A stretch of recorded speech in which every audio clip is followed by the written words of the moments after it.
Señor sea con vos. Proclamación del Evangelio de Jesucristo según San Lucas.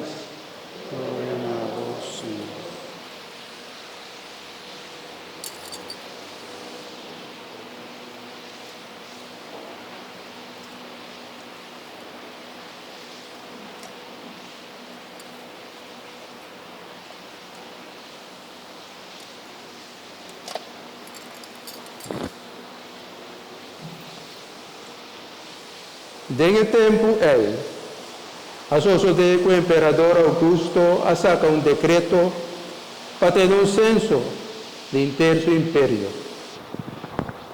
El primer censo que toma lugar, tempo que Quirinos estaba de gobernador de Siria. Durante estava trabalhando para que registrar e escrever o número, cada na sua mesma cidade. E José também a sair fora de Galileia, fora de sua cidade Nazaré, para a Judeia, a cidade de David, que chama Betlehem, para sobre estava de casa e família de David, para que registrar junto com Maria, sua esposa, que ainda estava à espera. A sociedade, mientras não estava da área, e dia não aí a queda cumprir, pediu a luz. Maria a dona luz na sua homem primogênito.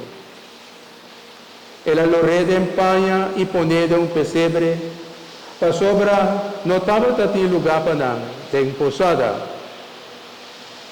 Desde mesmo região estava de algum guardador, que estava de queda de sabana não, e com a noite estava de ter guarda, riba na trupa de carne.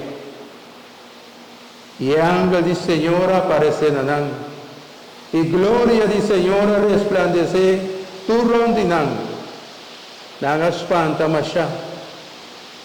E ángel avisa não espanta, entende?